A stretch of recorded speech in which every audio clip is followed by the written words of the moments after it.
If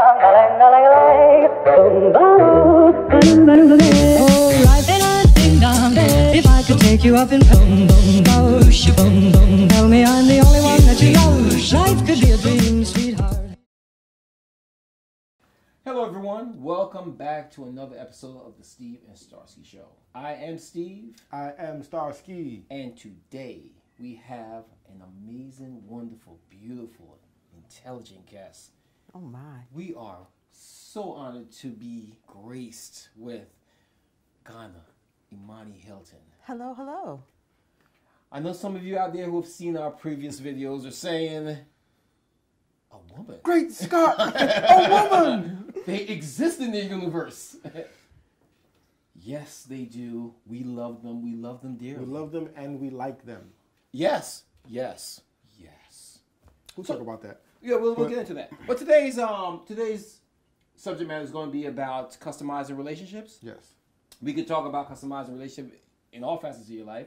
Today's concentration is going to be more about intimate relationships, whether it be a marriage or your significant other. Right. You know, so we're going to get right into it. Yeah. Money. Hit him with the hardcore. Well, thank you for having me on the show, first of all. Pleasure. Pleasure. Absolute pleasure. And yes, so we're going to talk about relationships, and I want to just start off hitting up marriage. And just addressing the fact that marriage, in the way that people see it nowadays, is a very new construct. Yes. Romantic marriage and finding your soulmate. Marriage used to be to make alliances, to historically to stop a war, or you know, have an ally, or to add more to your territory, or what have you. So definitely in those days, your land, your property, your sheep, and your daughters were used like chess pieces to get things or to make things happen. Right. So it was very practical in those days. There was a reason for it. It wasn't just random. But nowadays, people watch a lot of movies, a lot of rom-coms, a lot of Hollywood stuff, a lot of soap operas, and they think that is what marriage and relationships really should be. Right. So I think that the model that we're looking at for real life, in real life relationships is wrong. So I think that that's important. If anyone takes away anything from our conversation today, I would love it to be that, that they're looking at the wrong model of relationships if they're looking at that Hollywood model. Right. So, yeah. And it's wrong in that it doesn't provide sustainable fulfillment, and it's wrong in that it's a construct that was devised for the sake of selling people diamond rings and selling people things they can't afford for the sake of the picture of what your life is supposed to look like. The wedding business is a huge industry. Yes. The diamond business, huge industry. And it's really a supply and demand. Diamonds really aren't worth what we think they're worth. It's just the supply and demand of it. Exactly. Right. Everything is a faith-based value. Exactly. So this is what a lot of people have, you know, focused around. And I think that once they realize that there are different things to focus on their relationships and let go of what society is telling them is supposed to be, that's the first step to a happier, healthier, intimate relationship. And as you mentioned before, not just for marriage and intimate relationships, really for all relationships, but that one has a particular construct that I think is a little more destructive and more prevalent than just, say, a friendship or, you know, that type of thing. So, I'm loving what you're saying. I'm loving what you're saying. The thing, one of the things that I realize is the fact that I think, like I said, trust is a very important part of any relationship, right? And if you're a person that don't believe, I realize that some people want things they truly don't believe in. You know what I mean? They'll get something that they say they want, but immediately they'll start just deteriorate, eroding that very thing. Instead of embracing it, they don't really believe it is what it is. You know what I mean? I keep saying that we have a friend like that. It sticks in my head so much that we had this conversation with a friend of ours, and you know, she's a single girl. She's had bad experience with men, blah blah blah. And I'm listening to her. I said, "Well, what do you want? What do you want from a guy?" And she said, "I just want a guy that don't lie to me." Yeah, and I it's said not that simple. No. Hold on. So I looked at her. I said, "Maybe you had that and you didn't believe him." That could be the case. Maybe you as well. had a guy that gave you an answer that you said, "Oh no, you full of shit," and it was the truth. But in her mind, he was lying. He was lying. So you'll never have a guy that doesn't lie to you. Like, what does that guy look like? Do you even believe it exists? Right. But I think a bigger question for her, if she was in front of me, I'd ask her about herself and who is she and what is she about and what things does she want in life and what are her goals and what are her aspirations. Because I find that once you know where you're coming from and then go and just be and do that, you first of all naturally attract people who are about those same things. So that's one thing. Yeah. But second of all, when you're being great and doing what you're doing and making things happen, then people just come along and say, wow, and you have those conversations and you start those conversations and realize that they're mirroring those same things. So it's not so much about believing a person, like trusting, but actually seeing what they do. Yeah. Right. I like hearing that my husband loves me. I do like him to say it. I do. That's me. That's the way I am. But I really need him to show me.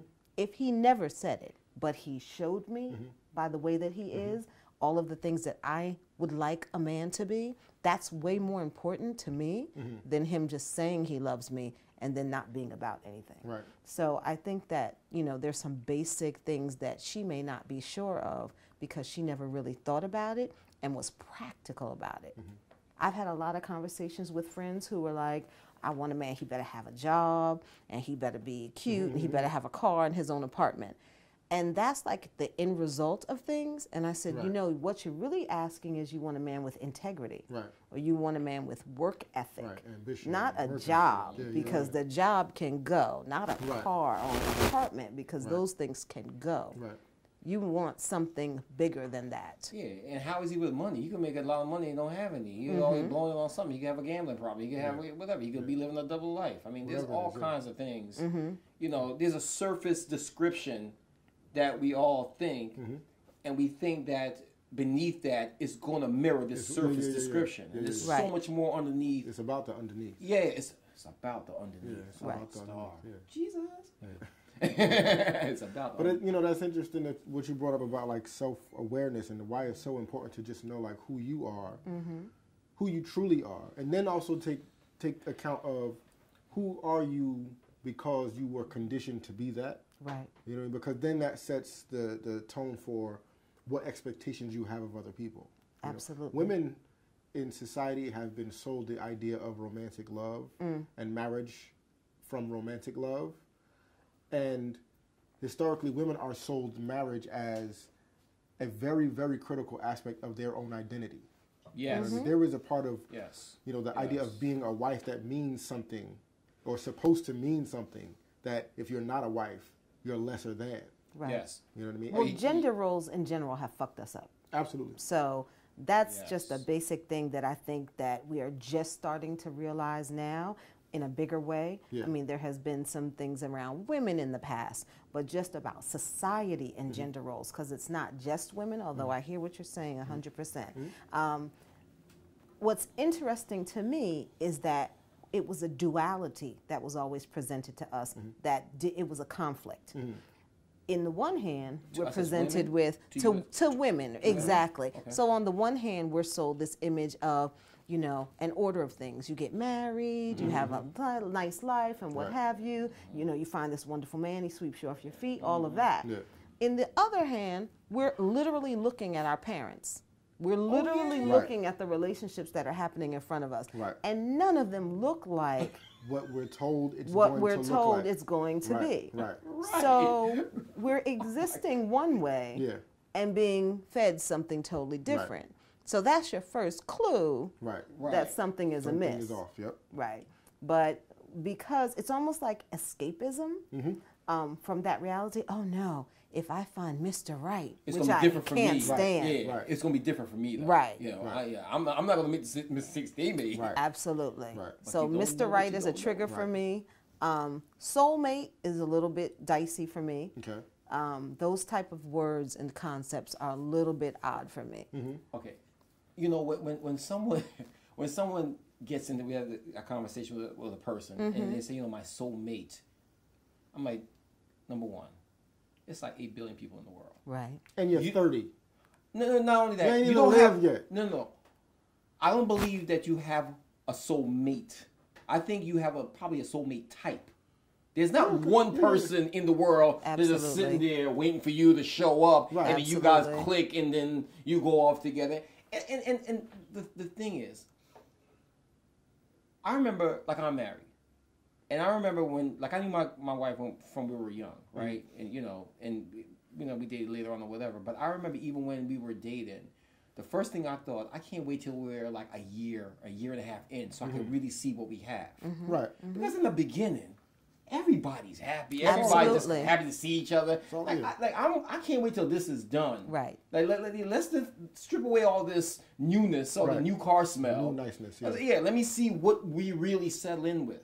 Right? And that's when I okay, all right, yeah, I can work with this. Okay, cool. You know what I mean? But when you think that this new relationship is gonna be this way, right? I mean, the honeymoon stage is beautiful, and it sets some really nice memories. So, and if you're lucky and you have that relationship maintained, you're gonna have some of those good memories in the as you go down. Exactly. But it's not what the relationship is going to be. No. It shows you a few things. Whenever my friends are excited about a new relationship and talk about what the person is doing and kind of excited, I says, okay, well, let's give it some time and see how it goes. Yeah. Because that is, yes. The other thing that really shows what that relationship is made of is when hiccups come up, tragedies. So there's a death in the family, somebody loses their job. Any of these things happen because you can actually go for a couple of years in a honeymoon stage. If things go well, that can happen. But it's not until your father is dying and somebody is there for you or not. Right. The way they are with your family, the way they are for you, or the job that you had you all in a good life is gone. Yes. How do they react to those things? What goes on then? So one of the stories that if my husband was here, shout out to Will Hylton, and if he was here, he would tell you about a time when we were dating, and he was sick, and he called me, and it was late, and I lived quite a bit away from him, but he was a little concerned about his health, and just wanted to talk to me and talk himself through it and whatever. And we hung up the phone, and I got on a train in New York and took a train like around 2 in the morning to where he was, brought him soup, brought him stuff because he called and said, I'm not feeling the way I think I should be feeling. Right. And he always talks about that as one of the things. It's kind of like you make a little check mark, like, oh, that's wife material right there. Right. That's you did that. That's of course, but he's done wonderful things for me as well, and that's the thing. So girl. Yes. If I was Will's boy and he didn't appreciate that, I'm like, well, Will. Yes. You better step up, brother. Yeah, but he's done equally wonderful things for me, and that just had my friends going, he did that for you? And I'm like, yeah, of course he did. They're like, girl, you better marry him. I'm like, it's on the agenda, It is not lost. It's not lost on me that he did those wonderful things. So those are the times, because anybody can have a great date, great time, Absolutely. But for long-term relationships, there's something else that's needed. You know what? It's really interesting. When I was younger, and I was getting serious about, maybe I should start settling down. I always thought, like, I don't really care if my family likes this girl or not. Like, I don't really care. I'm gonna do me. But man, if your family likes your significant other or whatever, it is much easier. Like, oh my God, like there's certain, like, I got really lucky. Like, cause my wife's family really takes me in. My family loves my wife. So but when you're young and you don't know nothing, you're like, I don't care. Love gonna conquer all. Right. You realize that love, you need a supporting role of a lot of stuff because like I said, when that newness goes and the reality of just life and just when the expiration date is past due and there's other things going on, because relationships just evolve into other things. Right. It doesn't evolve into, it just takes on a life of its own. And I just one thing I love about the relationship I have is that my relationship is not a prison of any sort for either of our insecurities. And I find that most relationships and marriages become that. Absolutely. All of a sudden now, like, people say to me, like I go to Toronto all the time. Sometimes she comes with me, sometimes she don't. And they're like, oh, you're going without your wife?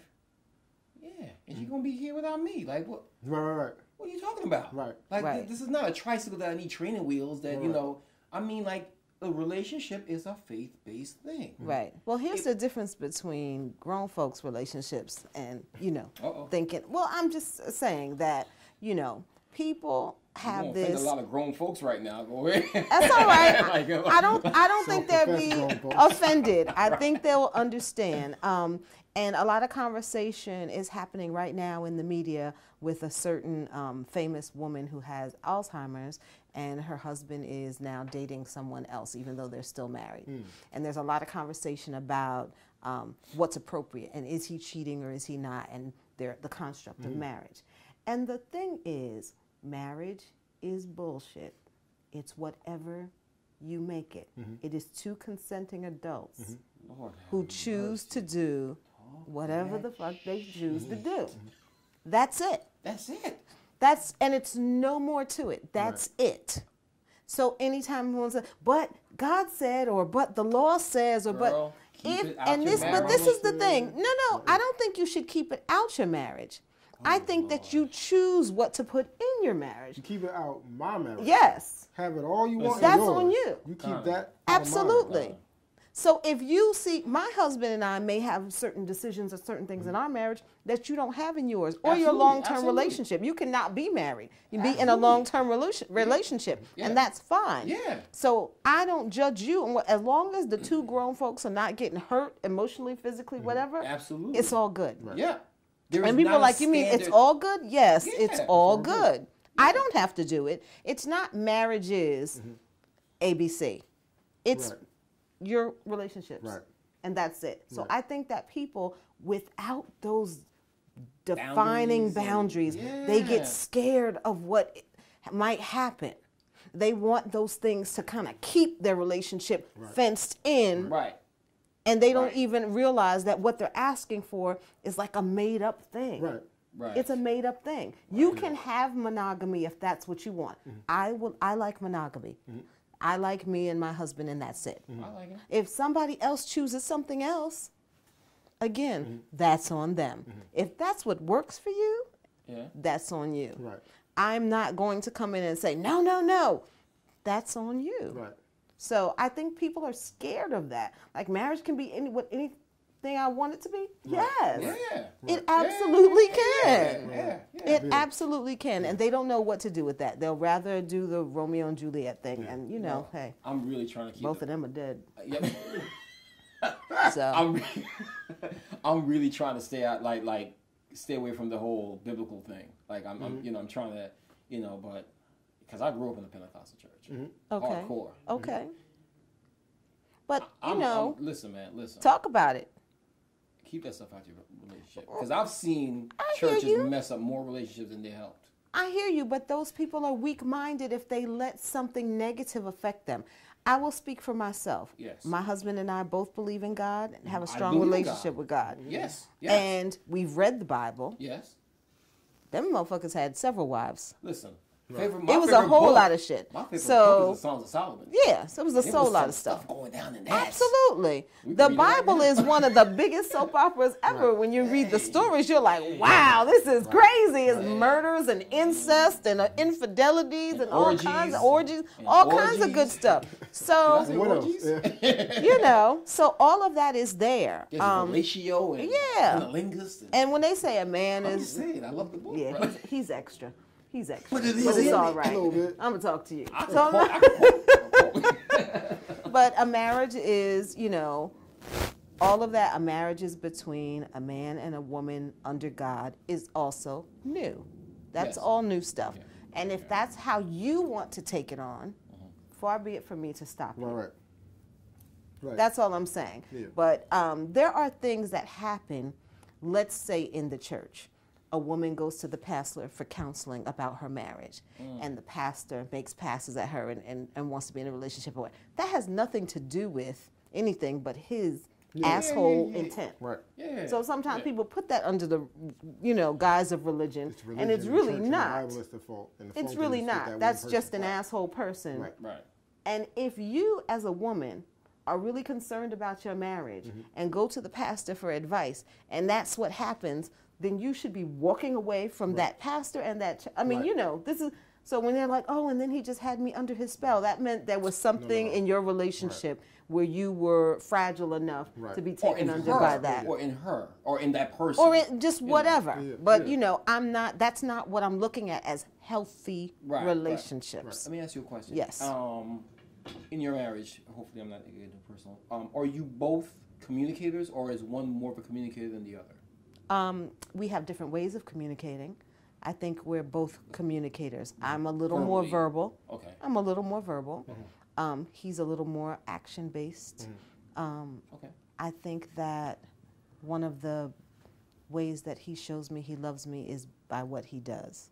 Okay. And you're able to recognize that, though. Absolutely. I think that's the other thing. Like, there's things that people do, but then there's a lack of recognition of what those things are. Right. Or what they're intended to be. I mean, there's things that need to be done just in day-to-day life. You have to run your life. And so when you join your life with someone else, there are just things that you have to decide, decisions that have to be made, and, that type of thing. That's not what I'm talking about. Okay. I'm talking about that he's not into dance. I mean, watching it. But he'll take me to see Dance Theater Harlem. Like, that's an act of love. I was not into baseball, but I will buy tickets to the game so that we can go see the game together or as a family.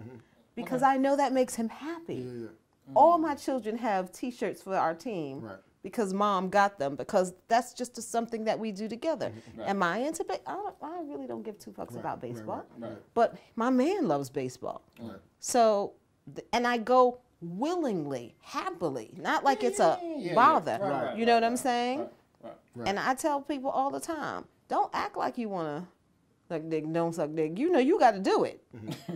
Joyfully, happily. Don't mess around. It's not charity work. It's not charity. It's not. Like, not once a year, his birthday. You know what I'm saying? Like, this should be enjoyable, something enjoyable that you're. Yeah. Well, I saw a phrase. Sorry to cut you off. I saw a phrase that said either stay in joy or go in peace. Right. Don't be here begrudgingly. Right. Be here joyfully, stay in joy, or go in peace. Absolutely. Right. Absolutely. What you want to say? I want to make that a post. No, I like that one. That was simple to the point. Yes. Yep. No, like, what I realize is, and what people don't understand is, like, knowing yourself, or the work of knowing yourself is a continuous thing. Absolutely. Never stops. It never stops. Just like in one of our shows, I discovered something about myself I didn't even realize. And I think I'm a very introspective person. I think I'm always trying to discover and talk to people, and, but it's something that's a continuous thing. So you never get to the point where you just know yourself and you're nothing done. else to know. And another thing is that we're continuously changing. So who you were at 10 and 20 is different, 20 and 30 is different, and 30 and 40 is different, and so on. So when you choose a life partner, that growing together part is really an act of faith. Yes. Because the two of you are growing, and one's going this way and one's going that way. So you're hoping you're close enough. Yes. There's some intersections. Exactly. Because it's not going to always be the same. No. But if you make a commitment that that's the person you want to grow old with, then you're hanging in there for some of these dips and dives, within reason, of course. And then if you don't, that's okay too. I knew a couple that was together for 25 years. And it ended. They started in college. After 25 years, they were two very different people. And they didn't have anything in common anymore. And they had the love because of that time and everything that they put in. But they had nothing in common. They spent no time together. Their interests were different, everything. They decided to end their relationship. And people were like, wow, after 20, it was very amicable. People were like, wow, after 25 years, that's so sad. And I said, that was 25 great years.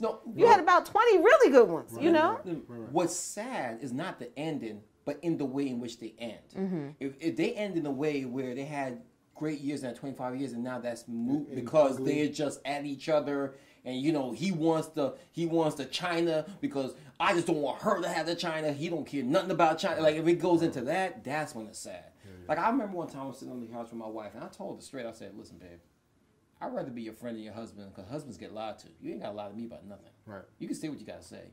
You can tell me what you're feeling. You can tell me what you're going through. I understand. Like, my perception of relationships is so differently, vastly different when I started, like, dating from a younger man. Like, I understand now that, oh, like you said, like when I say, oh, marriage is nonsense. People, why you get married? Well, I didn't have this.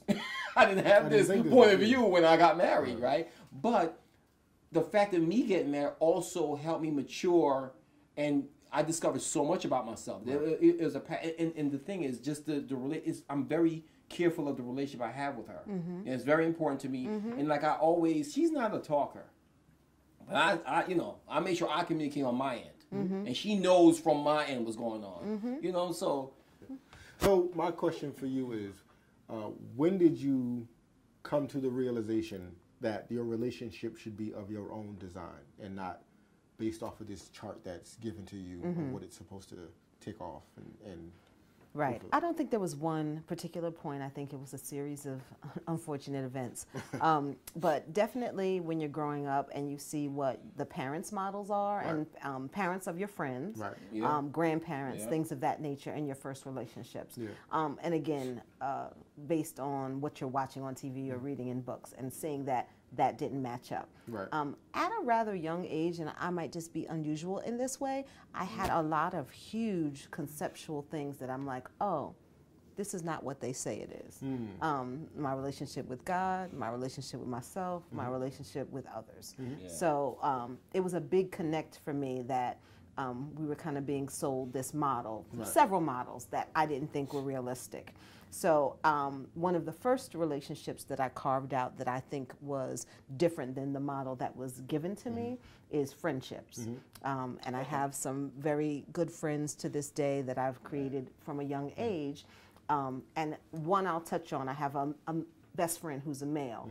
So somehow in society, they have this image of men and women can't be friends. So that was an interesting thing to navigate around women who wanted to date him as opposed to me, who was his best friend, and things of that nature. And so just standing firm in our truth of where we were at and what we were about, if you don't believe it, then maybe. I mean, saying to the young ladies that were interested in him, like, if you don't believe it, then maybe you're not the person that he needs to be with. Like, I don't really understand that. Exactly.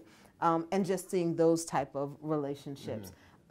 People that I've taken on as family in my life, family that I've removed from my life. See, a lot of people are like, nothing, blood is thicker than water. You never break those bonds. Well, I can't stop you from being my family, but I don't have to be in an unhealthy relationship. With anybody. With anyone. I don't have to interact with you. I don't have to do something special because you and I share the same last name. That's ludicrous. And I don't know who comes up with or who came up with these constructs, but from a very young age, I had to say, nope, I disagree with that. I'm opting out. I'm opting out of those type of relationships. I have to be in healthy, reciprocal relationships. So that was, by the time I came up with those two things, healthy, reciprocal relationships, that was my teens. So I just went from there.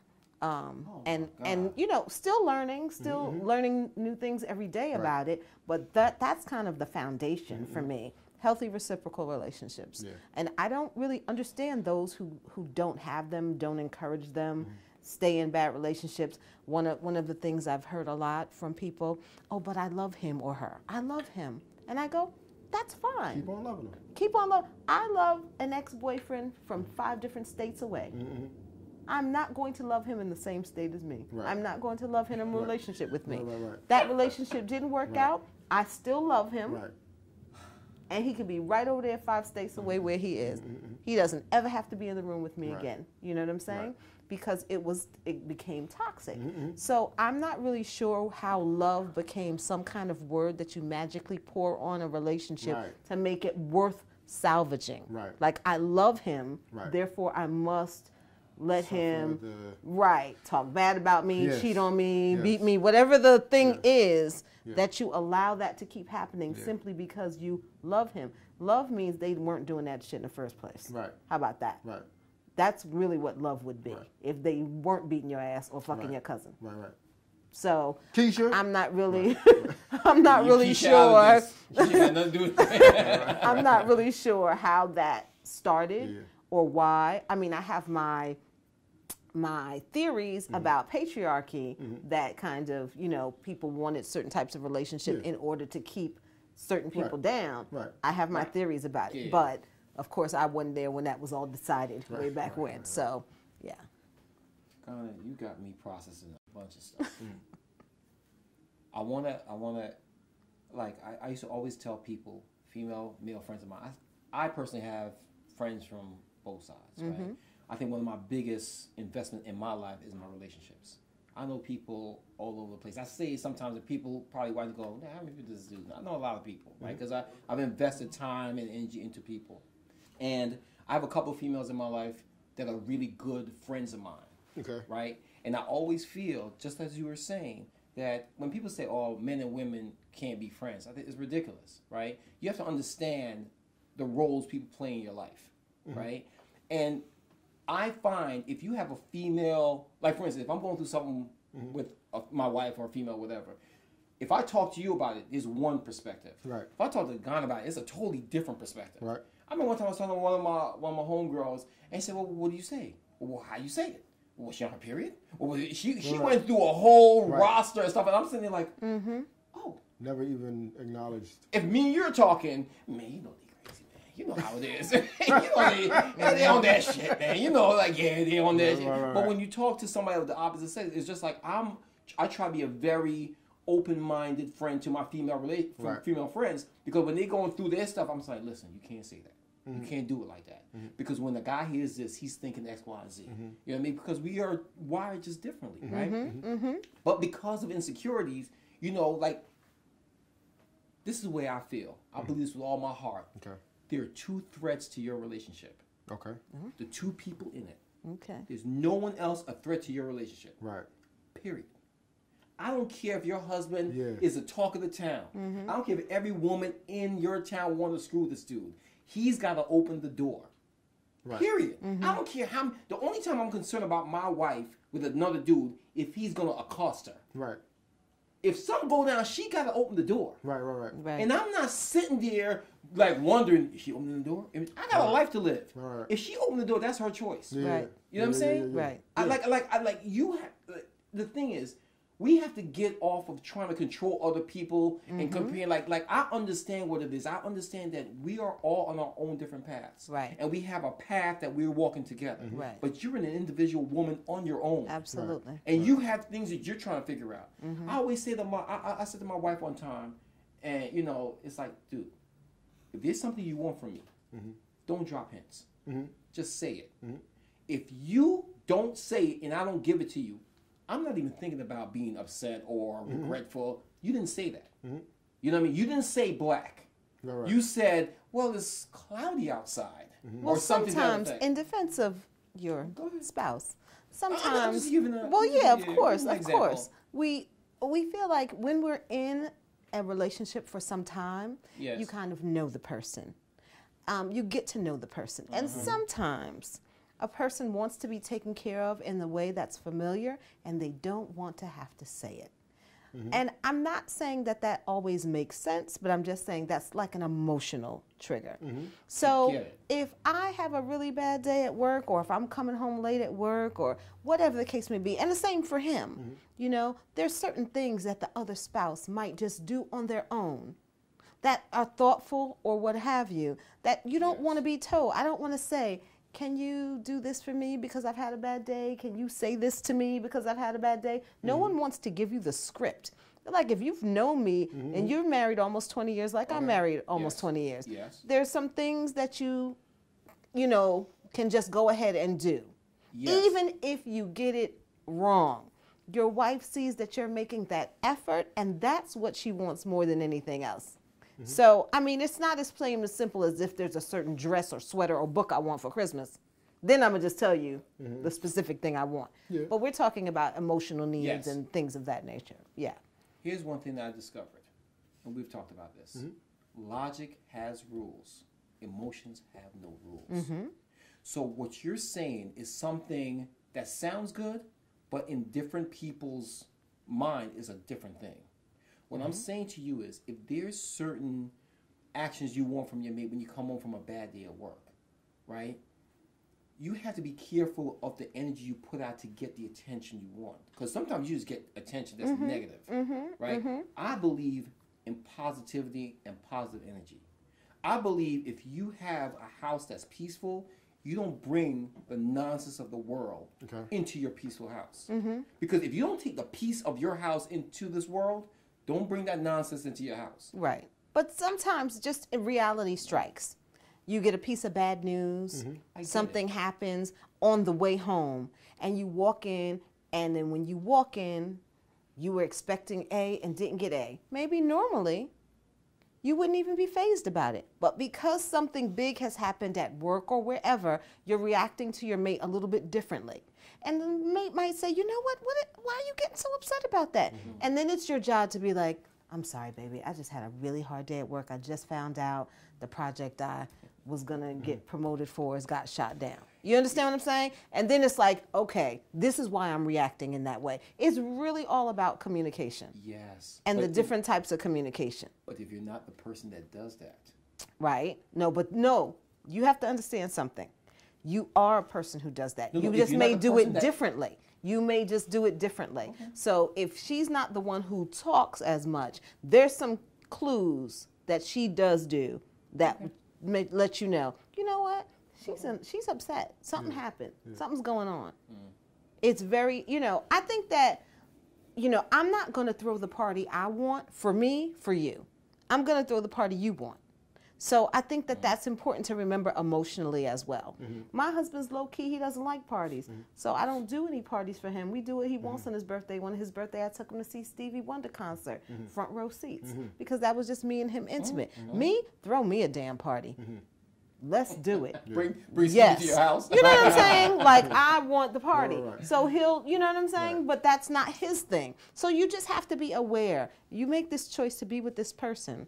Not everything is the way you would do it, the logic you would use, because I hear what you're saying. And we are wired differently. Although people get insulted by that, we are wired differently. So as genders and as people in a bigger sense. So, you're not usually hooked up with, it's usually a yin and yang. You're not hooked up with a mirror image of yourself. So I just think it's important to remember what is it that other person exudes and just paying attention to that. That's important. That's important. We got to wrap this up. All right. You know what? We got to have you back. No problem. Anytime. But when you come back, it could just be me.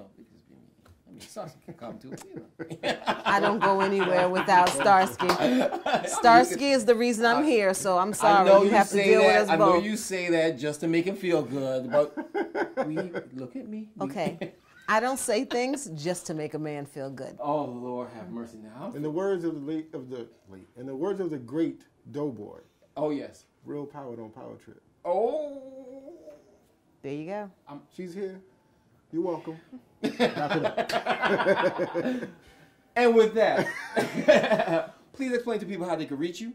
Sure. All my social media is Ghana Imani, Ghana, capital IMANI. So they can hit me up, Facebook, Instagram, Twitter, Snapchat, all of it. All of it. All of it. Yep, I'm there. So with that, it's been a fantastic show. Who are you? Who am I? Who is she? Let's do it. I'm Steve. I'm Starski. And this is Ghana. This is our wonderful friend Ghana. If you enjoyed what you saw, if you like what you heard, if you want to share it with a friend, share it with a friend. Share it with an enemy too. Share it with your ex. Leave your comment below. Leave your questions below. Like it. Talk about it. Water cooler talk, internet talk, put it in somebody's DM. Do your thing. It's worth it if you think so. And make some friends with the opposite sex. And don't screw them. And know who you are. Yeah. And learn who you are. But seriously, let's talk for real about what people can actually do. Real jewels was a real takeaway. So, know who you are is a real takeaway. And I think something that can be done if you're in a relationship with somebody, and I don't just mean an intimate relationship, husband, wife, boyfriend, girlfriend, someone who you have a close relationship with. It could just be a friend, it could be a family member, it could be your husband, your wife, your boyfriend, your girlfriend. But for the sake of a conversation, have a conversation where you ask them to openly tell you things about yourself that you might not be so ready to hear, you wouldn't so readily receive. Give them the space to tell you who you are in their experience. Yes. Yeah. Without any judgment, without any rebuttals, without any debates. Just give them the space to say some of those things. And then see how you process who you've been in this relationship and how that has an effect on what this relationship has been based on your criteria and your wants. And how did you see yourself in that situation as opposed to how they're describing you in that situation? Right. You know, how close are you? How far are you? Right. And communication is the key. Yeah. And I know sometimes we don't want to hear negative things or challenging things about ourselves, but you gotta be open to it because that's the only way you're gonna grow. That's the only, and growth is the most important thing. You know what I mean? You gotta be open to it. Anything on it? They can ask me any relationship questions they want on social media. So, looking forward to hearing from you. Love it. And with that, thank you for joining us. We really appreciate your time. We're out. We're out. All right.